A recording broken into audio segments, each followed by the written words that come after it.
I'm an on time every time, at least I try to be person. All right, it looks like we are recording now. Fabulous. All right, so welcome everybody to webinar number 4 of the Detox Challenge.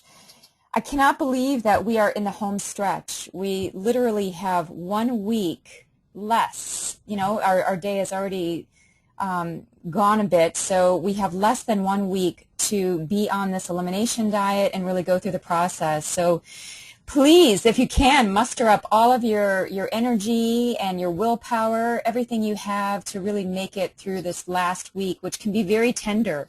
This is where people start to get that kind of itch, kind of like, oh, isn't this done yet? So do what you can to stay the course, and let's use our support group and community that we have on the Facebook page to really keep everybody engaged. So before I introduce our 2 special guests this evening, I first want to just cover some logistics, as I usually do. So the first one is, what about next week? So being that it is our final week, this is our home stretch, what we're going to do next week is we are going to talk on the webinar about how do you reintroduce foods. This is really important for you because this is going to help you create a personalized plan. So it's important for you to either attend or review the webinar that we are going to have on the 29th of September, essentially in 1 week. So what I'm going to do in that webinar is just take you through piece by piece, how do you reintroduce foods? What's the formula? How do you stage that correctly? So any and all questions about reintroducing foods will be done in that webinar. So just letting you know that that's the place to get that information. And then if you have some follow-up questions, of course we'll do our best, but we really do want to get a lot of those questions addressed at the webinar. All right, so here is what all of you have been asking about, right? So I know that so many great bonds are forming within this community, and you're all seeing each other's transformation, and it's becoming deeper and deeper and much more connected, I would say. We're really forming this sociogenomic bond. So here's what IFM and I have decided to do, and this has been an ongoing conversation, and it's been difficult to make this decision.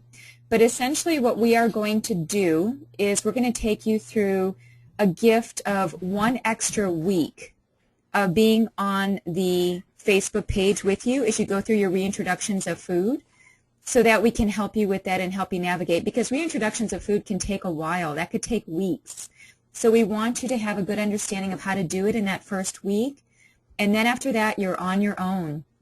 So either you need to make sure, if you don't already, have a functional medicine practitioner to take you through the process if you want to work with somebody more extensively. Now, a lot of you have had questions about specific clinical conditions.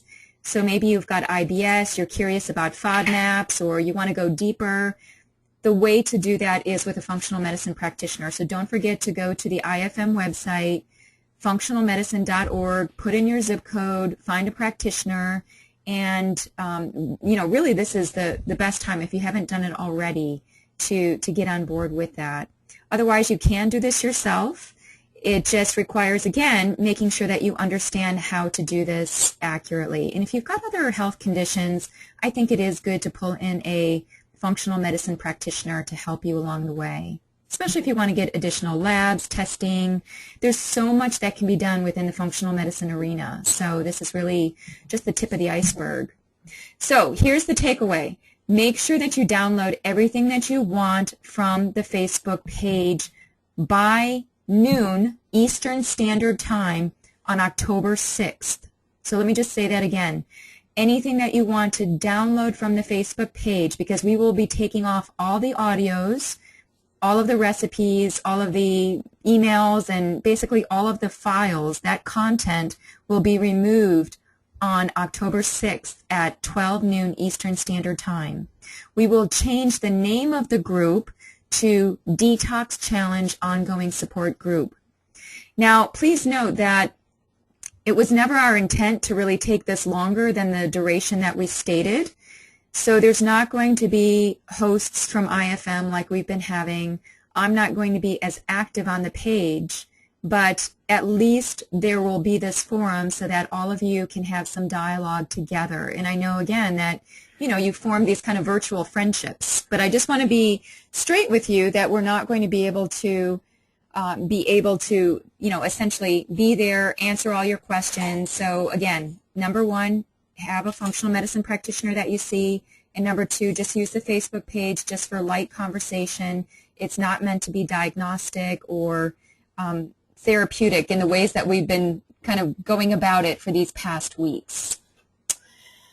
Alrighty, and then finally, last logistic point, we are actually, IFM is sending out to you the post survey. And at the last webinar, I'm going to talk a little bit about this post survey. So what we're trying to do is look at the difference, how you did before the detox and then how you did after the detox. So I'll talk a little bit about this in the next webinar and take you through that. So if you can, look for this. It might end up in your spam folder. So just make sure that you check your junk mail, make sure that you click the link, you go to the questionnaire, and just go through it. It's going to look very similar to the first one that you did. And we would really appreciate that you do this because unless we have data, it's hard for us to gauge how effective this elimination diet and this whole program is. We want to get your feedback to make this better. Okay, enough of logistics. Here are our superstar guests that we have this evening. And I know that there's been a lot of excitement about our guests. I can already feel it and see that there are fan clubs here. So Sandy Scheinenbaum is a licensed psychologist.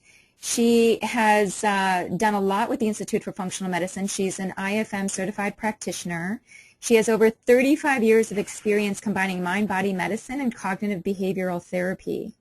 She's done a lot. She's adjunct faculty at the University of Western State. She's a certified nutrition coach. She does yoga. She's director of Feed Your Mind Wellness. So, Sandy, I don't know how you do it all. You're like a superwoman, but yeah, you've got it all going on. Thank you. And she's cute too. Yeah. And we've got our superstar, detox rock star, celebrity doc, Dr. Alejandro Younger, who, if anybody was early on the call, you heard me talking about his 3 books, which are all New York Times best-selling books. Incredibly successful, clean gut, clean eats. And one of these days I'd love to write a book with Dr. Younger on some other clean topic, clean liver, clean brain, clean something else. I'm sure that there are so many other things to kind of explore out there. So, Dr. Younger, thank you for being here with our community to talk about your experience, which is quite vast in this whole arena. Well, my honor. I always say that anytime that somebody from the Functional Medicine Institute invites me to do anything with them, I feel like a rookie guitar player who's invited by the Rolling Stones to play in the Madison Square Garden. So I'm a little intimidated, but I'm happy to be here. Oh, well, we're glad to have you, and we can all learn from each other. You know, Alejandro, you've done a number of these cleanses yourself online, as you have with the Clean team, so, you know, you have really had a lot of experience. So before we dive into kind of the gooey, thick, emotional discussion that we're going to have tonight, what I'm wondering is perhaps both of you can tell your stories a little bit, not just your credentials, but really at the foundational level, what got you into functional medicine, doing the work that you're doing now? So Sandy, maybe you can start. Sure. Well, my story is full of lots of twists and turns, and I didn't end up where I began. I began studying education. I was going to be an elementary school teacher, but I got a B in student teaching, which was equivalent to failing. You really couldn't get hired if you got a B in student teaching. So I thought, oh my God, what am I going to do? My life is ruined. I trained for this, and now what should I do? So of course I applied to graduate school, got a master's in learning disabilities, and taught at a local college, did a lot of work with ADD children, ran a clinic for children with ADD, and applied to graduate school and for my PhD in clinical psychology. And as luck would have it, there was an optional workshop in mind-body medicine, and I signed up, which was great because I was having severe panic attacks. And as a result of learning some slow belly breathing, I was able to stop my panic attacks. But what I didn't really know at the time was the connection to sugar, because I was a sugar addict. I was so addicted to sugar, and that was playing a big part in why I was having panic attacks. So I was always very interested in nutrition, but it was always for the wrong reasons. It was, oh, I could go on a diet and I could lose a little weight and fit in a party dress over the weekend, but it wasn't the right way. So I was attracted to the flood of questions functional medicine and was really hooked in functional medicine. And that has been really changed my life and changed how I practice. So it's just really a pleasure to be here, because I feel I am an expert in emotional eating because I have gone through it. There's nothing that I haven't experienced personally in terms of emotional eating, binge eating, you name it, I've been there. Yay, I'm in that same club. Yeah. So, and I'm curious how many of our people in our audience have or would classify themselves as emotional eaters. And we're going to talk a little bit more about what that means exactly. Sandy, just for clarifying, this whole topic of mind-body medicine that you mentioned, how you got into mind-body medicine, what do you mean exactly when you say that? Sure. It's the idea that everything that we think about, everything that we imagine, everything we picture is connected to everything that happens in every one of our cells. So there's no distinction. And the idea that we can use our mind, particularly our imaginations, to create some wonderful experiences in the body, but we can also do that in a way that will do us harm. We can scare ourselves. We can have some very negative associations, negative thoughts and images, and that can create dysfunction in the body. So they're connected. They travel as one, as I tell my clients. You just can't separate them. It's everything we experience in the body is also is associated with how we feel and how we act and how we think. So it's bidirectional. Yep. Yeah, absolutely. Okay, great. Alejandro, how about you? Tell us your story of how you got to be this famous clean doctor. You know, what was your personal journey like? And for those of the people on the line that have listened to your interview at the Detox Summit, I know that they had heard some pieces of that, but maybe you can draw upon the emotional piece. How was that significant for you on your path?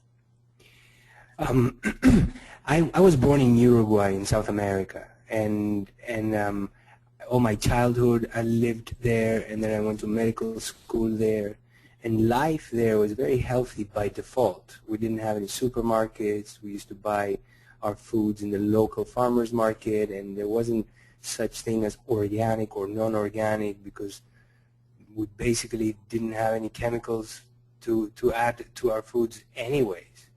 So life was by default really healthy. And then once I graduated from medical school, I moved to New York to do my internship, residency, and fellowship. And it was there that my lifestyle was so drastically changed that I started getting sick. And not only because I was working so many hours, as you know, medical training in the United States is really, really intense, but mainly because I was eating from hospital cafeteria food and vending machines and the local supermarket, you know, with tons of processed foods that my body wasn't used to. And of course there was an emotional component because I was no longer with my family and my support group. I was alone, working for so many hours in a completely different environment and society and culture. So that took a really heavy toll on me. And I started getting sick with allergies and irritable bowel syndrome and depression. And I got so sick that I ended up going to 3 specialists, an allergist, a gastroenterologist, and a psychiatrist, and I was diagnosed with three problems: severe allergies, irritable bowel syndrome, and depression. And I was given 7 prescription medications. And at that time, it just sounded so wrong to depend on chemicals in order to function, that I ended up taking a different route and trying to find another way. And it took me around the world, and I lived in a monastery in India, and I traveled everywhere, and I saw everybody and their mother to try to get help. But it wasn't until I stumbled upon the concepts and practices of cleansing and detoxification that I was able to completely restore my health. And soon enough after that, I again stumbled upon the Institute for Functional Medicine that explained what had happened to me during those cleansing and detox programs. So that's the journey of how I ended up thinking as a functional medicine doctor and using the tools of cleansing, detoxification, gut repair in order to restore my health first, and then the hundreds or thousands of people that I've been helping ever since. Mm-hmm. So a very profound story, of course, listening to that. Here you are, a medical school student, and you are being given 7 different prescriptions for your conditions, and, that just caused you to blaze a new trail, which fortunately it worked out that way, in that you're healthy now and that you are helping so many people. So my question for both of you, here we are on essentially day 15 of this 21-day detox. Do you see that emotions are something that are important to focus on within a detox program? Because we've been spending the past 3 days really trying to dive into this area a little bit more. But most detox programs don't really focus on this. So do you think from a functional medicine perspective that emotions are important enough to take the time out and have a conversation about? Sandy, what do you... Mm-hmm. Yes, absolutely. I think it's extremely important. So we've been focusing in this detox challenge on removing. We've removed what could be potentially doing us in. We're also replacing with wonderful foods, wonderful, colorful fruits and vegetables, for example. But I'm going to suggest that we look at emotions by going to the core of our well-being, which has to do with our character strengths. It's really who we are. So when we look at what are the pillars of our well-being, it has to do, it's not necessarily when we think of strengths, we think of skills, talented, I'm talented at drawing, for example. It's not that. It has to do with what is the essence of who we are. And in order to deal with all of the variety of emotions that we experience, positive as well as negative, we want to access who we are, the core to our identity. And that has to do with our strengths. And it has to do with things like wisdom and courage and our ability to appreciate beauty and gratitude and humor. And when we find these and we can access them, that will help to deal with the whole range of emotions. Because food is identity, and it's very complex. I teach the psychology of eating, and we go through all of the different associations that are connected with food. It's our personality, who we are, our family, our peers, our culture, our gender, our age, and all of these are tied in. And so when we sit down to eat, when we make that decision of what to eat and how we eat, it really is a statement of who we are. And we want to blend that then using our strengths to be able to continue beyond this detox challenge. That's a big question, to know who we are. I think we can spend a lifetime trying to figure out who we are. And just when we think we know who we are, then some things change and we have to kind of own up and kind of reassess.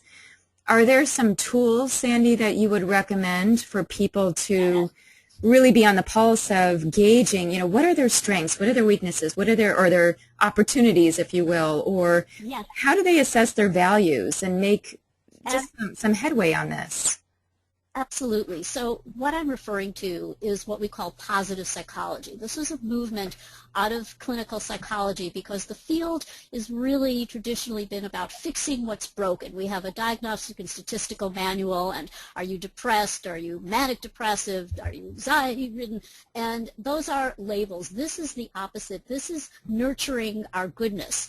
And we have character strengths that have been studied. It's Martin Seligman's work. Csikszentmihalyi is another one of the founders. These have been replicated worldwide. They're stable character traits. And you could go online and you can go to viame.org. And it's a free test that you can take. These are stable traits, and some are of the mind, some are of the heart, some are how we deal interpersonally, and it's things like creativity. So as I was hosting the forum and looking at it every day, there are so many examples of how people were using their creativity to come up with different recipes. Just to sign up for the challenge showed curiosity, love of learning, being able to have good self-regulation, and also having zest. So one of my top character strengths is zest.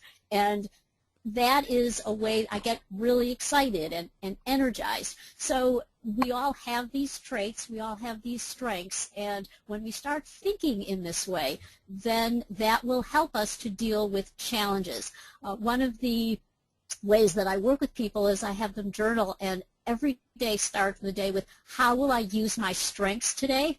And then at the end of the day, how did you use your strengths?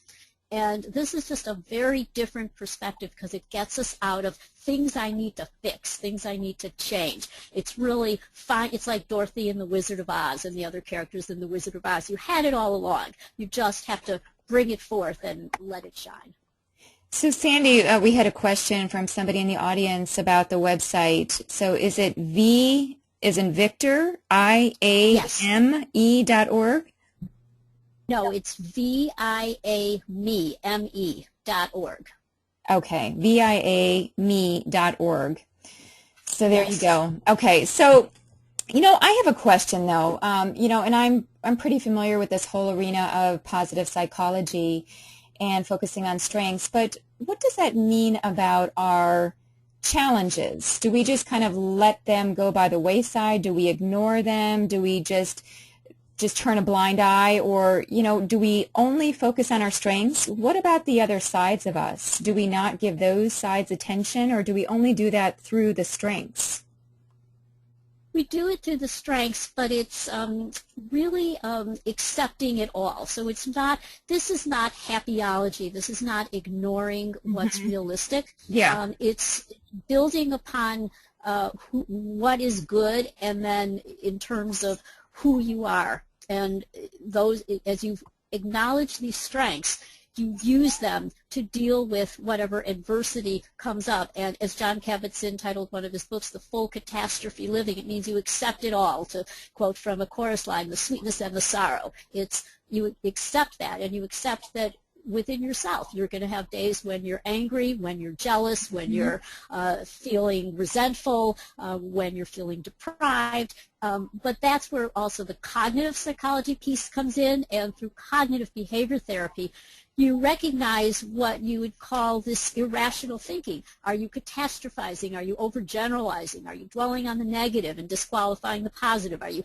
jumping to conclusions, negatively predicting as if you're a fortune teller and knows the future? So you catch these reasoning the reasoning errors and the hot words like always, or I'll never succeed in this. I'll never feel good. It's not working. I can't do this beyond this detox challenge. So you catch those hot words and you start to rework them.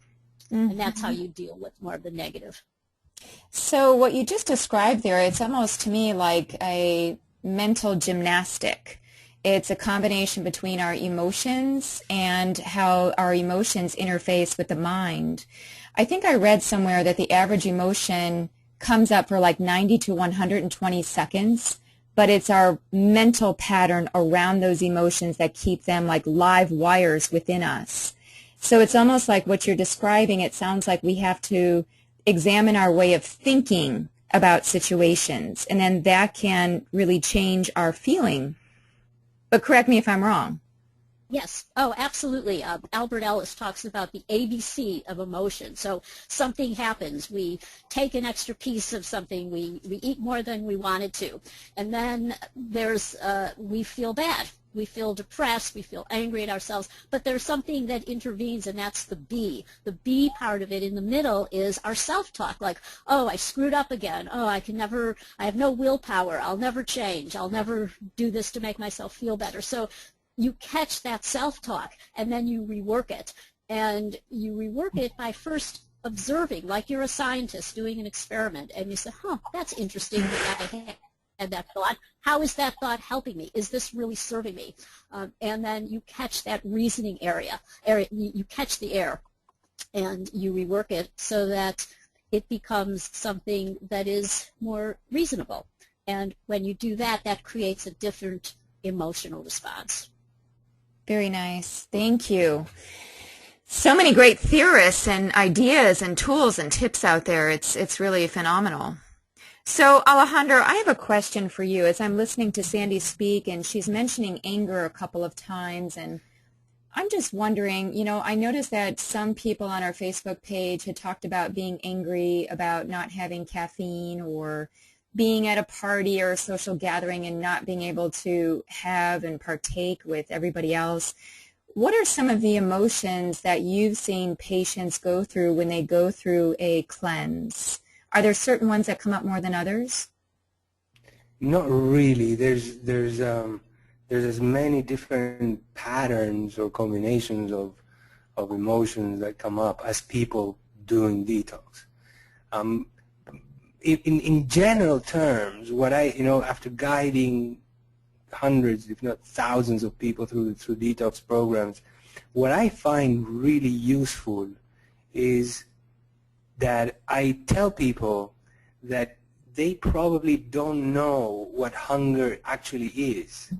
The hunger that I experienced people having in India, or maybe in this country, there are people that are really hungry, but I don't meet them doing detox programs. People that engage in detox programs usually don't really know what hunger is, and what they call hunger is this body sensation or desire to eat, and these impulses, these desires to eat, these body sensations that we call hunger, are usually some kind of emotion. So what I do with people is I tell them, whenever this emotion, whenever this desire to eat, whatever you call hunger comes up, I tell them to initially to just stop whatever they're doing, to sit down, close their eyes, and try to focus and see where in the body this sensation is arising from. Is it in the stomach? Is it in the heart? Is it in the throat? Is it hot? Is it cold? Is it on and off? Or is it constant? Is it sharp? So by asking yourself all these questions about the qualities of this body sensation, because some people call it the pain of hunger. Some people call it, I'm starving. Some people call it there's so many ways of describing it or experiencing it. And by putting your attention in the body sensation instead of the naming or the analyzing, just the body sensation, a lot of people come to the realization of what is the emotion that's behind it. And a lot of people say, you know what, I did that exercise 2-3 times, and on the third time, boom, I realized this is just boredom, or anxiety, or jealousy, or anger, or whatever it is. So for different people, it's different emotions, but what it translates is into the killing of that emotion, of that sensation, because for most people it's uncomfortable. And so how do they kill it? With food. And so we get used to this reaction of putting food, whenever we experience that body sensation, without ever breaking the cycle. So most of us are in this jail of experiencing that body sensation and eating for it. And it's not hunger that we're eating from, most of the people that I deal with. So that is a very useful thing that I put people through, this exercise of really staying with the sensation of hunger, or whatever that is, and focusing on the body sensation to really try to figure out what is at the bottom of it. I like that so much, and I think that you've even said before this element of curiosity, that we need to develop more curiosity with our bodies and be more aware of how our body's talking with us. And one of those ways could be through these emotions that we're feeling in the moment, but they might be originating somewhere in the body, and there might be some message or some way to connect a little bit deeper. Yeah. So what about, I think let's go back to anger, because again, this was one of the questions that was on the Facebook page. Is anger, how do we deal with anger on a detox? So Alejandro, what you just mentioned about this technique, if there's truly some sensation of anger in the body, what do we do with it? What are some tools, let's just say that it doesn't go away. So we let that feeling express, but then the next day we go to work and we just get upset again, or we have another confrontation. And so it's almost like it's a little bit more constitutional, and it's a part of us, and it keeps coming up time and time again, and we keep butting heads with it. So let's just talk about anger for a second, because especially for women in society, this is not a very commonly accepted emotion for them, right? You're kind of labeled in certain ways if you express anger. So how do we work with anger about not having certain foods on a cleanse? I love the idea of tapping into our bodily sensations. And then furthermore, what do we do if it continues to keep coming up and we need to somehow get at that root? Sandy, do you have any tips and tools for anger or rage? Sure. Well, I think one of the exercises that's very important, that I have students in my class and clients do this, is to tell their story, their history of eating on a timeline. So what are their earliest memories of food, their memories of eating with their family, with friends, and how we eat is mirroring our developmental stage. So we may have gone through periods of time. So someone who's at a younger point, for example, a teenager who's eating certain ways out of rebellion, and someone comes home from college and announces they're raw vegan. Well, what better way to upset your parents if they don't eat that way? Or vice versa. My daughters went away to college, and they would delight, and especially my younger daughter, in coming back and say, "Oh, that was just such a fantastic beef jerky that I had," even though she'd been raised, on organic, vegetarian types of food. So sometimes that anger is coming from a place in terms of where we are developmentally. And if we're experiencing rage, we want to first recognize that it's rage. Sometimes we can turn it into action. So, for example, I was very angry. I was staying in a hotel, and they were just pouring perfume into the lobby because they thought that most people would like that. And so I was really angry about it because I felt it was an assault, and I talked to the manager and described how, this is toxic and many people have sensitivity. So often we can take our anger and use it in a way that's constructive. But we could also step back, and if we're feeling this anger, we can ask, is this serving me? How is this helpful, or is this harming me? And what would the world be like? How would I feel if I wasn't angry? So imagine it. Imagine feeling peaceful. So you take the exact opposite. And sometimes it's imagining that whatever you're angry, so if you're feeling deprived because you're not eating something, well, what if your wish came true and you can eat unlimited amounts of that? Kind of like in the movie Big, when Tom Hanks wants to be big and he finds out it's not all it's cracked up to be, being an adult. Well, what if you had unlimited options to eat that food? How would you feel? What would that be like? So you can turn it around to say, okay, what if I got what I want? So, but primarily it's asking yourself, is this serving me? And what's the thought that preceded? Usually it's life isn't fair, I should. There's usually a should involved. And Albert Ellis was fond of saying, thou just don't should on yourself. That's not I like that. leading to feeling good. Oh, I like that very much.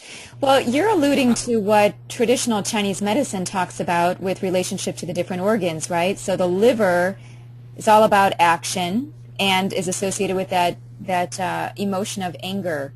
Kidneys are associated with fear, gallbladder, indecision. The gut in general, the spleen, is also associated with worry. So there are so many of these emotional connections to organs that have been recognized in traditional healing systems. So it's really interesting to see how we see that play out even in positive psychology and other modern ways of psychological thought. No, Oh, you want to go ahead. I have a different take on it. Please. Especially during detox, which is the following.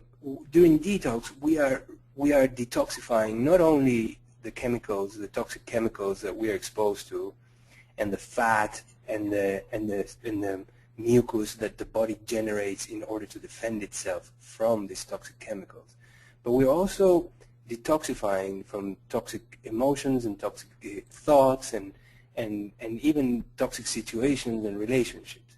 So the arising of anger that is not related or apparently related to any situation, like the spraying of perfume in your hotel or something like that, is many times just part of the detox process itself. And I have a lot of people that experience nightmares during detoxification, and I have a lot of people that experience either anxiety or anger or many of these intense feelings that just arise as if out of the blue.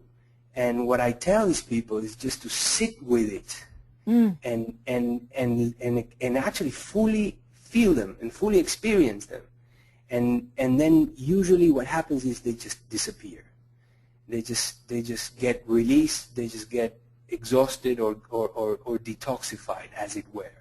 I mean, I'm not fully knowledgeable on the mechanisms of how these things come on and how they dissipate, but I am pretty experienced in experiencing them myself during detox or in others, or witnessing them in others. So I consider these emotions part of the detox process itself. I like that. In fact, there was a question that came through talking about this very thing, Alejandro. This person is asking, can you talk about the differences and similarities between emotional eating and emotional detox? How do we look at these and how they work together? So do you see a connection as you're describing emotional detoxification with habits that are sustained in our daily life, like emotional eating? Is there a connection between those two?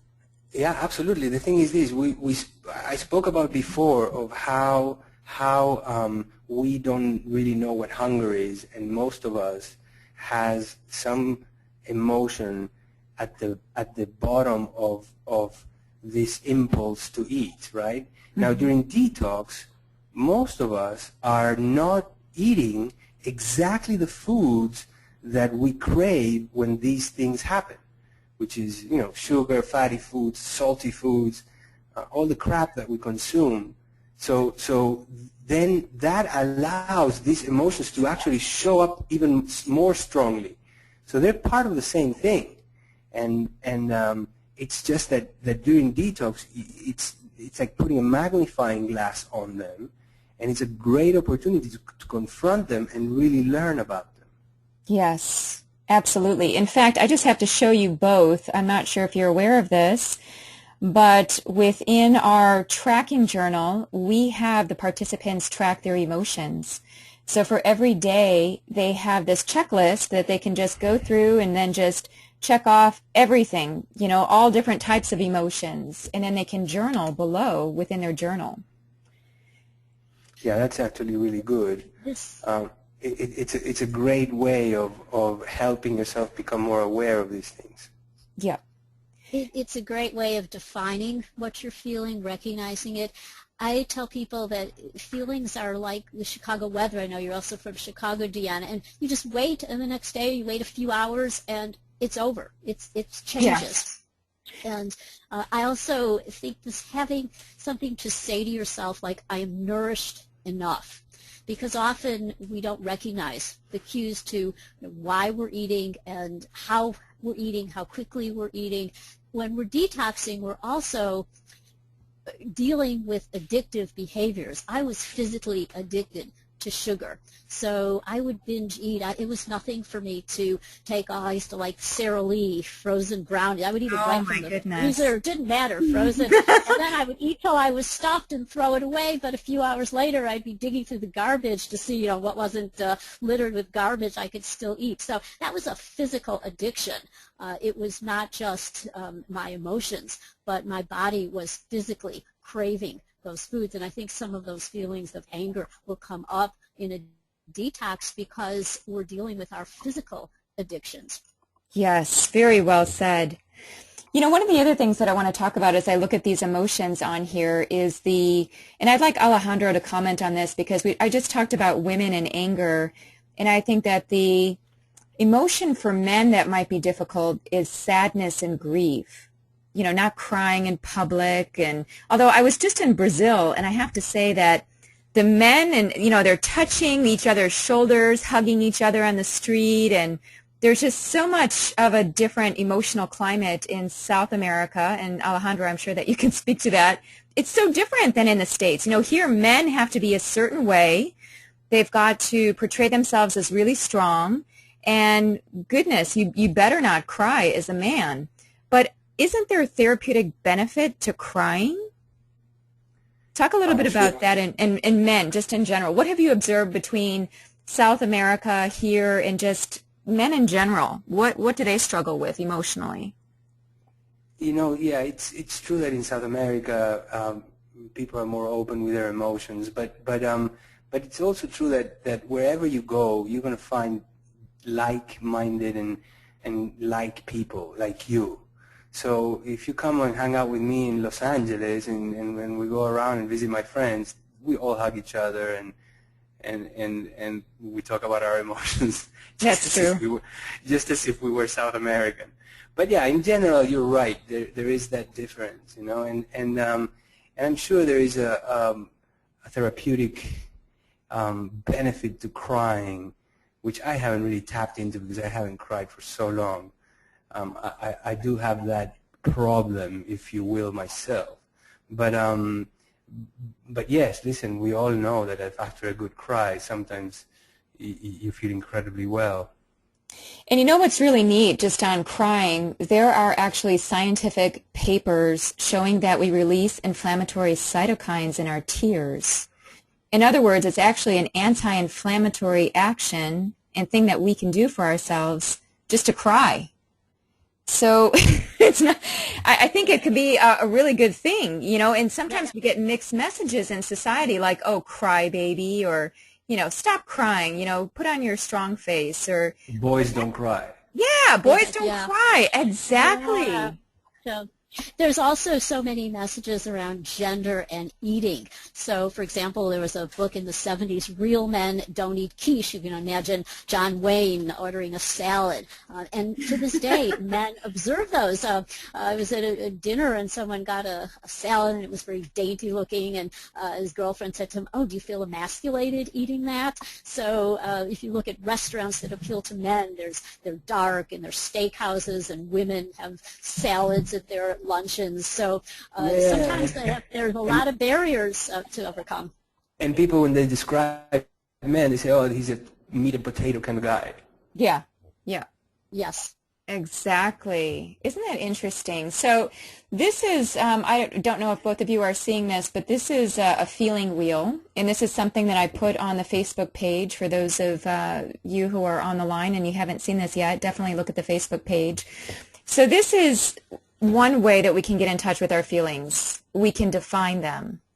And, I remember when I first moved to the Netherlands when I was doing my PhD, and they would laugh and they would say, why is it that in the United States when people ask, how are you, nobody gives you a real answer?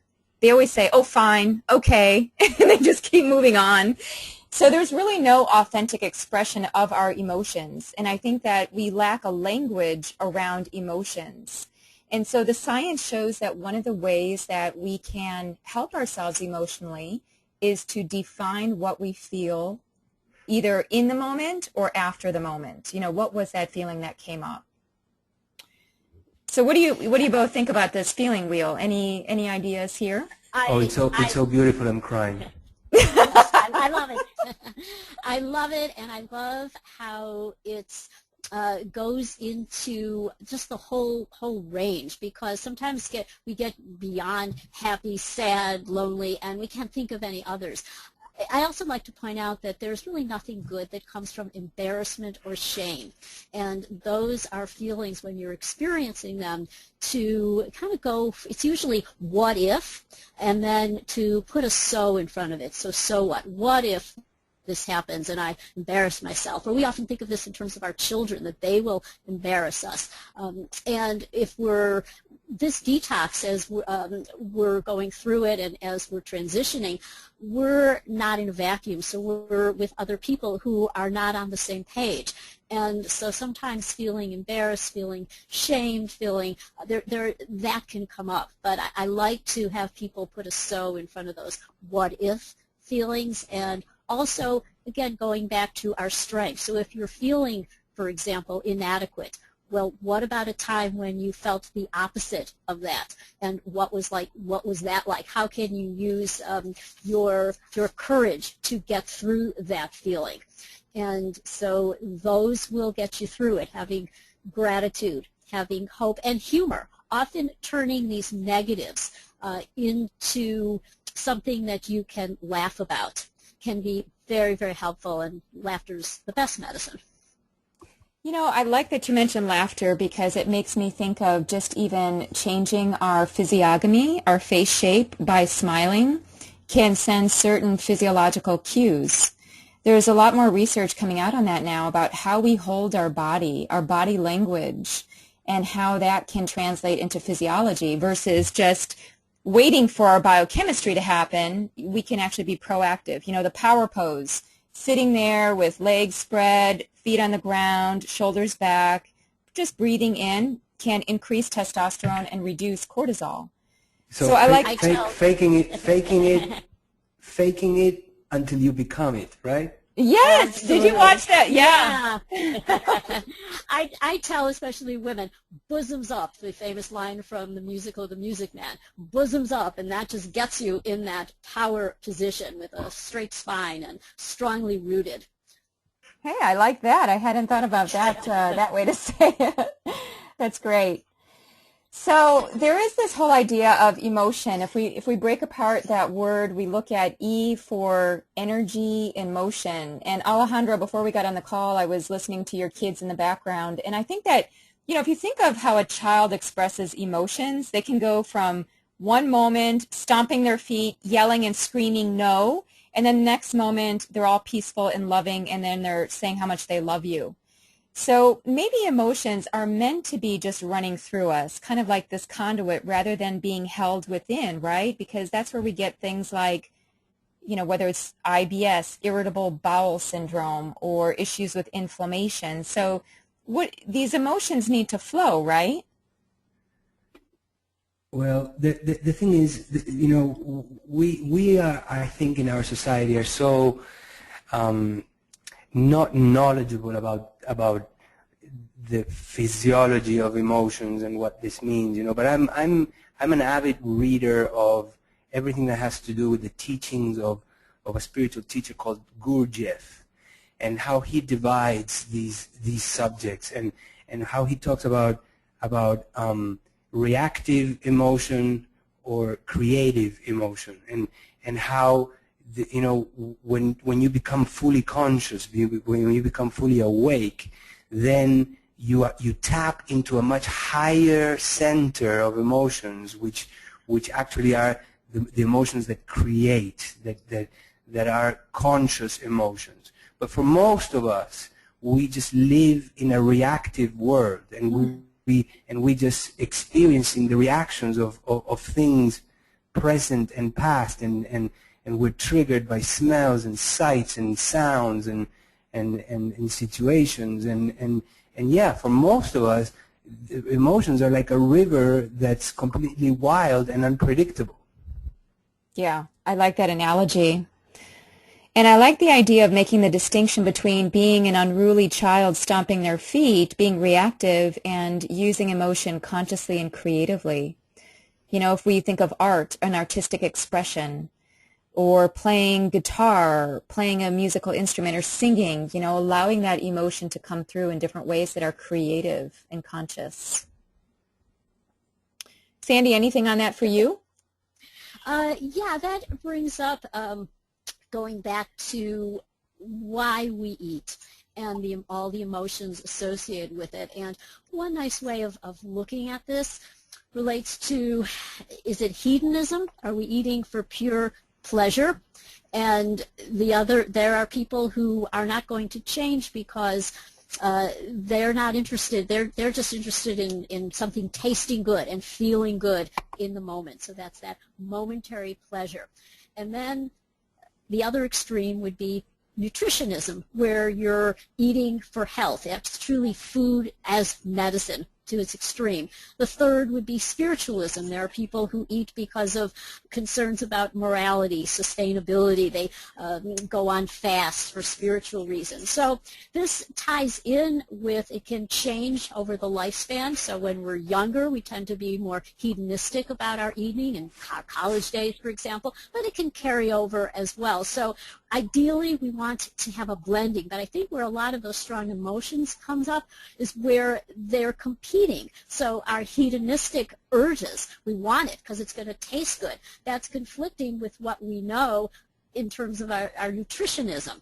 And we so can have one dominate, but we want to have it all together. For example, can we have the true joy of eating some of the wonderful foods on this detox challenge while at the same time realizing that it's medicine and also having this awe and reverence for the spirituality of it. So it's a combining. That would be the ideal when we have that balance. And I think that's a good way of dealing with the emotions, are digging down to, is this my primary hedonistic self that's wanting this food? But the other area that I also want to bring up, and that is sometimes, you know, our taste buds have been hijacked by the food industry, and we eat what we are programmed to eat. So we might be walking in the mall minding our own business, and all of a sudden a wonderful smell comes through of Cinnabon. This is called the Cinnabon effect, where they purposely have their kiosks, their stores, right at the end of the food strip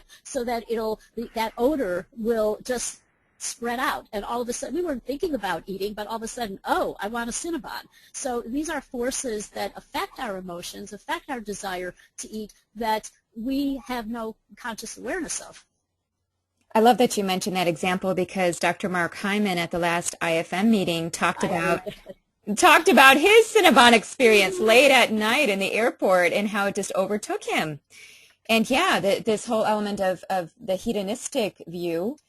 You know, one of the ones that I'm wondering, I'd like for Alejandro to chime in on this one, as we exit this detox and we start to get all of our reintroductions accomplished and we start to figure out what we're sensitive to, how do we not become too obsessed with the analysis of eating thereafter? You know, like we become so preoccupied and it becomes so stressful rather than a very pleasurable, nourishing activity. How do we move out of that space? I once last year, I think I posted something. I have somebody that I know that is so knowledgeable about organic food and what's nutritious and enzymes and vitamins and this and that, and when we're hanging out together, she's always looking at your plate and what do you have there, and do you know that this is that and this comes from here, and this, and when you look at her skin is all blotchy and she doesn't look healthy.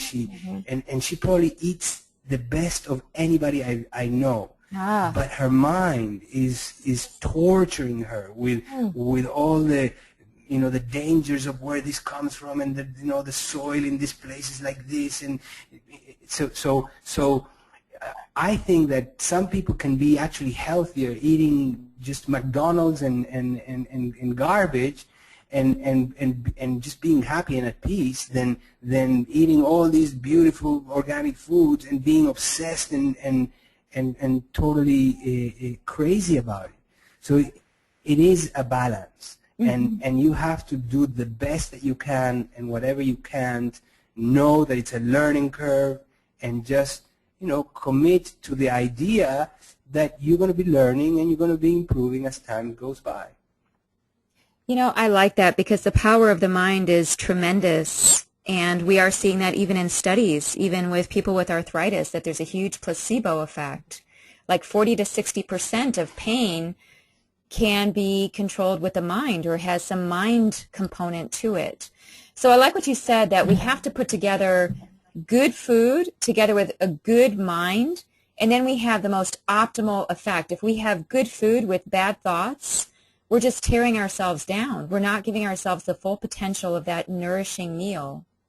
So thank you for mentioning that. Although we don't want anybody to go to McDonald's, of course. It's just, and just even if they would be happy. I'm just putting things in context, because if you become obsessed and you become so worried about this and that, then you're doing yourself a disfavor. You gotta do the best that you can, and know that there's always room for improvement, and that you are on the path to improve. That's it.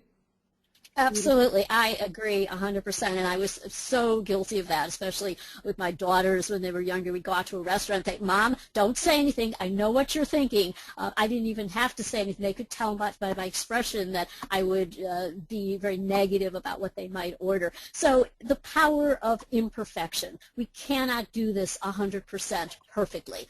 And when we have that self-talk, and that could lead to anxiety, and then that is having not the placebo but the nocebo effect. So we're doing ourselves damage. And let's close on this note about perfectionism, because I think that this can be a very poisonous force within our bodies, right, in our day-to-day living. If we're always seeking and always going forward thinking that it could be better. It could be better. And it's not to say that we can't look for self-improvement and empowerment and transformation. That's healthy. But not to the point of perfectionism, right? That there is something seemingly beautiful in the perfection of the imperfect. Yeah, so, I realize that this obsession for perfection, especially in North America, has become one of the biggest toxins, one of the biggest diseases. Everybody wants to be the best husband, the best wife, the best worker, the best friend, the best mother, the best everything, and everything at the same time. And it's just not possible to be like that. And we just drive ourselves crazy, and we don't give ourselves the chance to make mistakes and to correct them, which is usually how we best learn about things. Absolutely agree. When you accept what is, that's when change happens. When you're always fighting against it. If only I had this, this, and this. If only he, she, or it would change, my life would be better. If only I ate differently, I'll feel better. But accepting what is. This is what is right now, and that's where you're meant to be. Well, on that note, I'd like to thank both of you. I feel like if you were here in person, we'd be having a big hug and just kind of just crying, right? And just really feeling good and just being in this moment. So thank you both for taking the time to speak with everybody that we've got on the line and that will be hearing the recording. This has been really profound, and coming from two different functional medicine voices. Sandy, having your steep background in psychology, and Alejandro, your background in your own personal experience, and also what all the people that have gone through cleanses with you have experienced. This has been really powerful. So thank you both. It's been such a pleasure, such a delight, and we thank you both for your time this evening. Anytime. Thank you, Deanna. It's been an honor. Thank you. Yes, same here. All right, take care.